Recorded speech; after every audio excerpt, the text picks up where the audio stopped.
What does a good land surveyor do to provide you with transparent billing? It seems like something that's not important. You know, you hear that topic and you're like, you're ready to fall asleep. It's pretty boring, but it's really an important way that you build and maintain trust with a client is by providing transparent billing. And so I want to explain what that means. What does transparent billing mean? And, you know, how should your land surveyor be delivering transparent billing to you as a client? So there's three basic things that a good land surveyor should be doing to provide you with transparent billing. So the very first thing is no surprise bills. We all hate surprise bills. I'm a customer and a client. I don't like surprise bills. I've had surprise bills before. You go to the dentist or you go to the doctor and, they tell you, it'll be this much. And then you get your bill and it's double, right? And what's going on? Oh, well, your insurance didn't cover this or they didn't cover that. Nobody's happy with that. So surprise bills are a bad thing. And unfortunately, because a lot of surveyors come from the construction world, or they're part of the construction industry, and that's one of the ways unscrupulous construction contractors do business, right? They go in with a low bid, and then they hit you with what they call change orders, right? Those are surprise bills. So the very first thing a surveyor can do is not send you surprise bills. If you're going to get a bill from your land surveyor, you should know ahead of time that you're going to get the bill, roughly how much it's going to be and what it's for. So there's a couple things we do at Redefined Horizons to try and prevent surprise bills. Number one, we always give you a written proposal, and that includes a written fee estimate. So you're going to know ahead of time what we plan to charge you for and how we're going to charge you and what you're going to be paying for. So you get a scope of services that's easy to understand, right? And the scope of services tells you this is the work that we're going to do.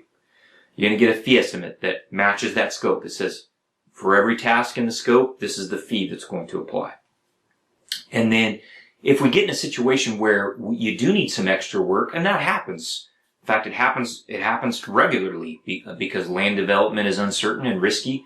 So if you get into a situation like that, what we'll do is we'll have a conversation with you before we do the work and send you a bill. So I'll give you an example of that. We were working on a project in Tracy, and we found an old irrigation easement. Nobody knew it was there. We talked to the irrigation district. They didn't have a facility in the ground anymore. The city said, hey, you guys need to get rid of that easement, clean it up.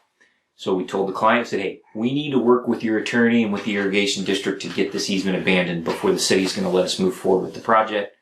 We said, here's what we think that's going to cost, roughly. There was no way for us to know that we were going to find that easement when we started. So that kind of thing happens. Here's what we don't do. What we don't do is perform the work and then send you a bill, right? We always get your permission if we're going to perform work that isn't in our original scope of services. And we do that because we want to avoid surprise bills and because we want to get paid and we want you to be happy with what you're paying for. So good communication is part of that. So first thing, no surprise bills. If you're getting a surprise bill on your job, there's a problem. Either your surveyor's trying to shake you down or he's not doing a good job with communication. And in either case, you got a problem that needs to be fixed. The second thing we do is we try to write invoices that are easy to read and understand. You know, a lot of times the invoice you're getting from your surveyor is just getting spit out of his automated billing system, and they're ugly and they contain technical jargon and they're hard to read.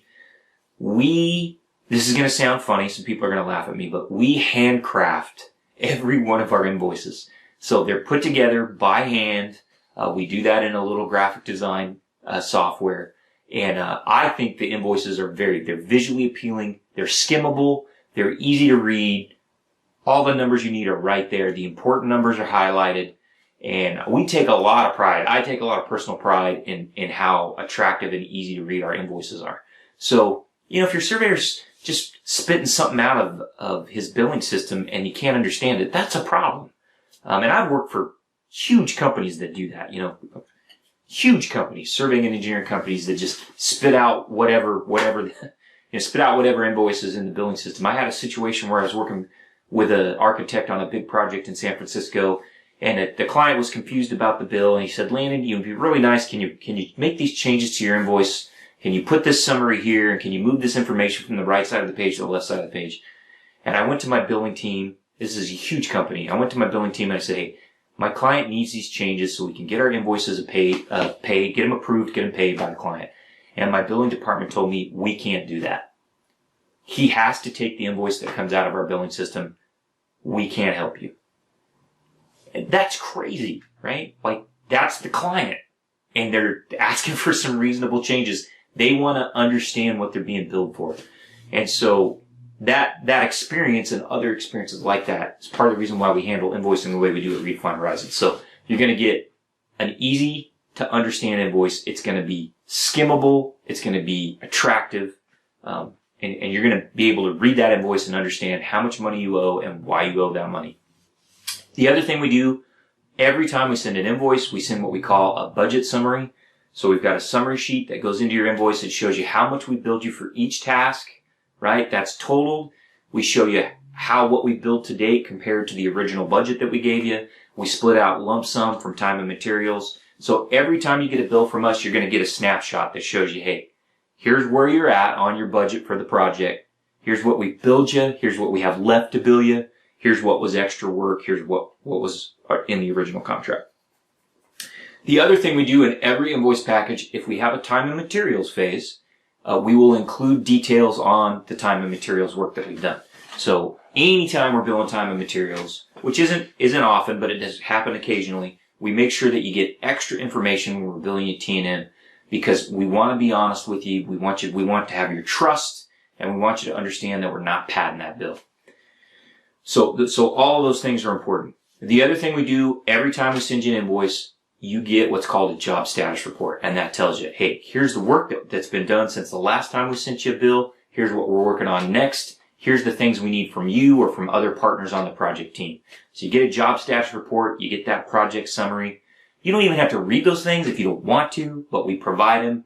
They're there in writing so that you can stay on top of your project and understand what exactly you're paying for.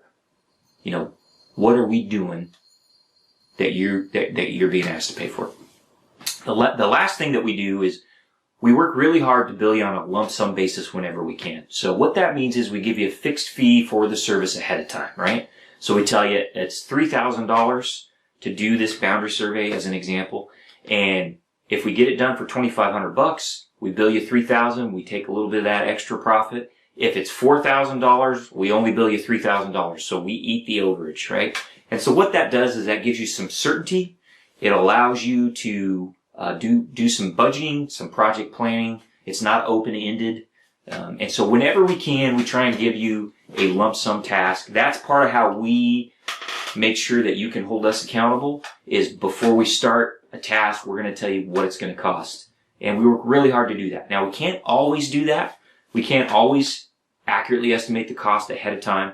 And so in that case, we might either suggest that we do some phasing. So we phase your project, so that we can get some initial work done and then understand what the later tasks are going to cost and give you a lump sum fee for that. Or we may ask you to work on a time and materials basis. We try not to do that. And if we do, as I mentioned, we put some extra information in the invoice. So whenever possible, we're billing you on a lump sum basis. That gives you some certainty. You don't have to worry that we're billing you for our Starbucks runs, right? Okay, so again, those three things that a surveyor can do. He can communicate clearly to you in writing with a good scope of services that you can understand in a written fee estimate, so you know ahead of time what you're going to get. No surprise bills, right? If you need extra work that's not part of the original scope of services, he or she should have a conversation with you before that work is done. You should never get a surprise bill. That's the first thing. Second thing, you should have invoices that you can read, that you can understand. They're not ugly. They don't contain technical jargon. They're skimmable. Get good invoices. That's the second thing. And the third thing is, whenever possible, your land surveyor, land planner should be billing you on a lump sum basis. There are exceptions to that rule, but as a general rule, you should be getting billed lump sum, not time and materials, right? And, a lot of other professionals want to bill you T&M. That's not how we operate here at Redefined Horizons. We are going to give you a fixed fee estimate whenever we can practically do that. So that's how we work to provide transparent billing. That's important. We want our clients to trust us. We don't want them to have questions when they get a bill. We just want them to get that bill paid promptly and to know that they are getting value for the money that they're spending.